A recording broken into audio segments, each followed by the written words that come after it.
Halo semua, perkenalkan kami dari kelompok 8, mata kuliah penelitian teknologi kuantitatif. Di sini aku akan presentasikan hasil penelitian kami yang berjudul pengaruh aktivitas individu terhadap tingkat risiko mengalami kejahatan siber online scamming pada masa pandemi COVID-19. Di sini ada anggota dari kelompok 8, yaitu ada Mbak Reza, ada Brigita Diva Amalia, ada Charis Marcella, dan ada saya sendiri, Fahri Aulia Rapanka. Boleh next?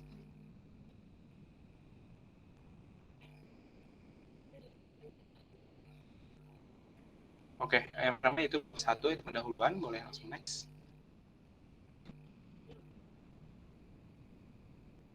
Baik, berikutnya latar belakang. Di sini kita melihat bahwa pandemi COVID-19 mengubah kegiatan keseharian manusia, dan di mana nyaris semua kegiatan yang melibatkan interaksi dengan orang lain itu beralih menjadi daring.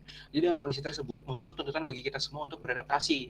Dan memang tidak bisa dipungkiri bahwa perkembangan teknologi memberikan kemudahan pada berbagai aspek kehidupan manusia, namun di sisi lainnya juga memberikan sebuah portal yang sebuah jalan atau sebuah portal kepada para penjahat siber untuk melancarkan aksi kejahatan siber online scamming. Dan di mana berdasarkan data dari yang kami peroleh bahwa online scamming itu menempati posisi pertama untuk kejahatan siber terkait COVID-19 yang paling sering terjadi pada tahun 2020.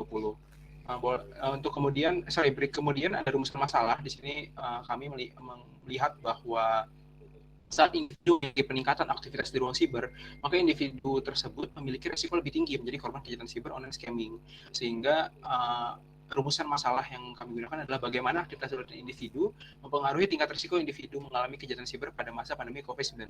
Untuk pertanyaan penelitian, kami di sini merumuskan dua pertanyaan. Yang pertama yaitu, apakah aktivitas individu mempengaruhi tingkat risiko mengalami kejahatan siber online scamming pada masa pandemi COVID-19?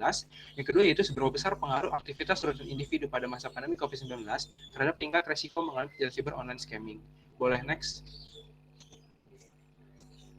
Yang berikutnya ada signifikansi penelitian. Di sini ada dua, yaitu akademis dan praktis. Kalau untuk akademis, melalui penelitian ini, tim peneliti berharap dapat menyumbangkan sebuah karya ilmiah dalam bidang kriminologi, yang dimana karya ilmiah ini bertujuan untuk memberikan pemahaman mengenai signifikansi rutinitas individu terhadap risikonya menjadi korban dari kejahatan siber online scamming.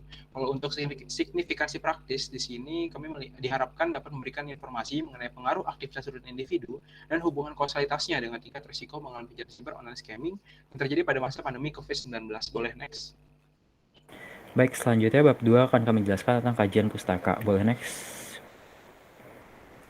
Yang pertama itu adalah Predicting Susceptibility to Cyber Fraud Victimhood. Jurnal ini membahas faktor-faktor seperti perilaku psikologis, sosiodemografis, dan perilaku atau kegiatan seseorang di internet yang mampu menempatkan individu pada resiko menjadi korban kejahatan penipuan online. Perbedaan artikel jurnal tersebut dengan penelitian kami yaitu kami hanya berfokus pada teori kriminologi, tidak psikologi. Selain itu, artikel jurnal ini menyoroti bahwa aktivitas rutin online suatu individu penting untuk diselidiki saat memeriksa kecenderungan seseorang menjadi korban penipuan online atau victimisasi penipuan online. Yang kedua ada About It But Never Got It, Assessing Risk Factor for Online Consumer Fraud Victimization. Artikel jurnal ini mempunyai persamaan dengan penelitian kami, yaitu sama-sama membahas victimisasi penipuan konsumen internet. Perbedaan artikel jurnal ini adalah menggunakan dua teori, yaitu Routine Activity Theory dan teori pengendalian diri. Sedangkan kami hanya berfokus pada teori aktivitas rutin atau Routine Activity Theory. Yang ketiga ada Understanding the Recreation of Routines from Within, a Symbolic Interactionist Perspective. Yaitu pembahasan dalam artikel jurnal ini membantu tim peneliti untuk memahami bagaimana rutinitas terbentuk dari dua aspek yang saling berkaitan, yaitu aspek langsung atau ostensif dan performatif. Perbedaan yang mungkin sangat menonjol dari artikel jurnal penelitian ini jika dibandingkan dengan penelitian kami adalah bahwa rutinitas yang dimaksud dalam artikel jurnal ini merupakan rutinitas yang cenderung mengarah pada rutinitas secara konvensional, sedangkan penelitian kami mengarah pada rutinitas individu terutama pada dunia cyber. Yang keempat ada Examining the Applicability of Lifestyle Routine Activity Theory for Cybercrime Victimization. Pembahasan dari artikel ini memiliki kesamaan dengan penelitian yang kami lakukan. Artikel jurnal ini membahas mengenai bagaimana pengaplikasian teori aktivitas rutin dalam melihat kejahatan siber. Artikel jurnal ini juga membantu tim peneliti dalam membentuk indikator dalam variabel dependen kami, yaitu pemahaman individu mengenai kejahatan siber. Boleh next? Yang kelima ada The Psychology of Internet Fraud Victimization, a Systematic Review. Artikel ini membantu tim peneliti dalam memahami bagaimana minimnya pemahaman terhadap pesan, iklan, serta kegiatan-kegiatan yang tidak terawasi dengan baik dan menjadi salah satu faktor suatu individu mengalami kejahatan siber, terutama dalam bentuk online scamming. Yang keenam ada internet fraud and scam, a growing form on elder financial exploitation, membahas tentang viktimisasi kepada pengguna internet, terutama dalam penipuan online. Namun artikel jurnal ini berfokus pada orang tua atau biasa disebut lansia. Sedangkan dalam penelitian kami membicarakan tentang angkatan kerja, karena menurut kami bahwa COVID-19 sangat berpengaruh terhadap angkatan kerja. Yang ketujuh ada applying routine activity theory to cybercrime, a theoretical and empirical analysis. Artikel jurnal ini memiliki pembahasan yang sama dengan artikel kami. Dalam artikel ini menjelaskan bahwa tingkat aktivitas individu berpengaruh pada kejahatan siber yang dialami di internet. Sama seperti penelitian kami, jurnal ini juga menggunakan banyak variabel dari elemen routine activity theory yang menunjukkan dampak signifikan pada tingkat viktimisasi di internet. Namun perbedaan yang paling menonjol di mana jurnal ini meneliti tentang 6 jenis kejahatan, sedangkan jurnal kami hanya berfokus pada online scamming. Yang kedelapan ada empirical assessment of lifestyle routine activity and social learning theory on cybercrime offending. Jadi penelitian pada tesis ini sesuai dengan apa yang kami bahas, yaitu sama-sama menggunakan routine activity theory yang menjelaskan keterkaitan suatu aktivitas rutin yang dilakukan oleh individu, terutama aktivitas yang dilakukan secara daring terhadap pelanggar atau kejahatan siber, terhadap kerentanan mereka menjadi korban pelanggaran atau kejahatan siber atau korban kejahatan siber. Selain itu, penelitian ini juga menggunakan metode kuantitatif di mana routine activity di sini diukur dengan menggunakan skala Likert dan menggunakan indikator seperti exposure to offender, target attractiveness, dan capable guardianship. Next. Yang kesembilan, the novelty of cybercrime assessment in light of routine activity theory. Jadi artikel jurnal ini memiliki pembahasan yang mirip juga dengan penelitian kami. Jurnal ini membahas tentang kejahatan siber yang menurut penulis jurnal tidak berbeda dengan kejahatan konvensional. Jurnal ini memiliki kesamaan dengan penelitian yang kami bahas, yaitu menggunakan teori aktivitas rutin sebagai pendekatannya. Yang ke-10 ada cybercrime in Vietnam, an analysis based on routine activity theory, di mana artikel jurnal ini membahas tentang viktimisasi yang terjadi di ruang siber atau internet. Jurnal ini memiliki kesamaan dengan penelitian yang kami lakukan, yaitu sama-sama menggunakan teori aktivitas rutin sebagai teori utama dalam penelitian dalam memahami viktimisasi dan kejahatan siber. Next. Baik, selanjutnya di sini ada kajian teoritis. Jadi di sini routine activity theory atau teori aktivitas rutin berpendapat bahwa aktivitas harian individu akan menghasilkan konvergensi bagi pelanggar untuk termotivasi dengan target yang sesuai. Konvergensi ini akan memberikan peluang untuk kejahatan terjadi. Jika aktivitas rutin berkaitan dengan pelaku dan korban, perspektif gaya hidup secara khusus berfokus pada aktivitas korban sebagai faktor penyebab terjadinya tindak pidana.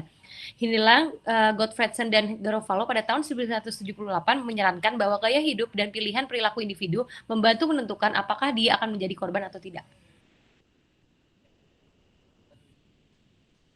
Lalu selanjutnya di sini ada definisi variabel independen. Jadi variabel independen ialah variabel bebas yang dapat berdiri sendiri dan tidak terikat dengan variabel lain. Dalam penelitian ini, variabel independen yang tim peneliti gunakan yaitu pengaruh aktivitas rutin. Variabel ini didefinisikan sebagai seberapa besar pengaruh aktivitas rutin, intensitas atau banyak kejahatan siber dan seberapa jauh pemahaman masyarakat tentang fenomena tersebut. Dalam hal ini, teori aktivitas rutin menunjukkan bahwa tingkat kejahatan dapat naik atau turun tanpa adanya perubahan dalam jumlah penjahat. Lalu di sini juga ada definisi variabel dependent. Jadi variabel dependent merupakan variabel yang dipengaruhi atau akibat dari adanya variabel bebas atau independen. Dalam penelitian ini, variabel dependent yang tim peneliti gunakan yaitu tingkat risiko mengalami kejahatan di ruang siber online scamming pada masa pandemi COVID-19. Variabel ini didefinisikan sebagai seberapa besar tingkat risiko kejahatan yang dialami masyarakat selama berada di ruang siber pada masa pandemi COVID-19. Dikarenakan oleh pandemi COVID-19 ini, aktivitas manusia sebagian besar beralih menjadi serba dalam jaringan. Lalu selanjutnya di sini ada definisi konseptual. Jadi variabel independen aktivitas rutin individu memengaruhi variabel dependen yaitu tingkat risiko viktimisasi seorang menjadi korban kejahatan siber, khususnya dalam konteks pandemi COVID-19 di mana internet menjadi kebutuhan esensial di hidup banyak orang. Lalu untuk kerangka berpikirnya, kerangka berpikir yang telah kami buat yaitu kami melihat bahwa pandemi COVID-19 menyebabkan adanya peningkatan aktivitas manusia di internet dan peningkatan peluang para penjahat siber melakukan kejahatan siber. Dua hal ini mengakibatkan adanya peningkatan risiko individu untuk mengalami kejahatan siber. Dan selanjutnya ada bab 3 yang membahas mengenai metodologi penelitian. Selanjutnya.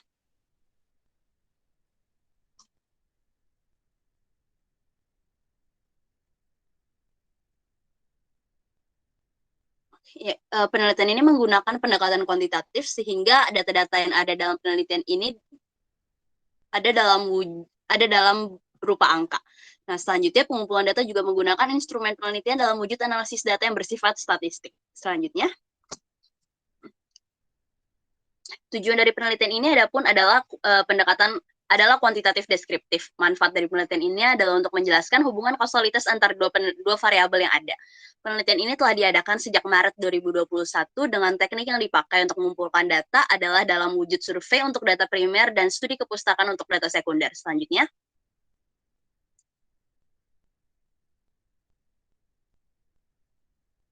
populasi yang dipakai dalam penelitian ini adalah seluruh penduduk DKI Jakarta yang termasuk dalam usia angkatan kerja. Sampel penelitian ada sebanyak 100 orang. Teknik sampling yang dipakai adalah purposive sampling karena ada kriteria yang harus dipenuhi oleh responden. Selanjutnya,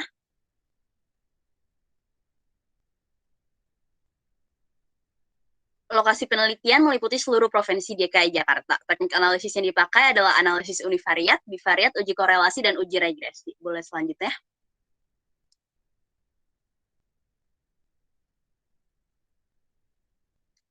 Hipotesis penelitian ini adalah hipotesis nol, di mana tidak ada pengaruh yang signifikan antara aktivitas rutin individu terhadap tingkat risiko mengalami kejahatan cyber online scamming pada masa pandemi COVID-19. Sementara hipotesis 1 adalah adanya pengaruh signifikan dari aktivitas rutin individu terhadap tingkat risiko mengalami kejahatan cyber online scamming pada masa pandemi COVID-19. Selanjutnya.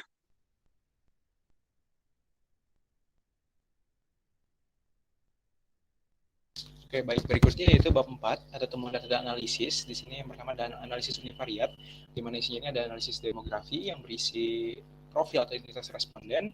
Kemudian juga ada analisis variabel IV dan DV, di mana masing-masing variabel berisi 50 pertanyaan.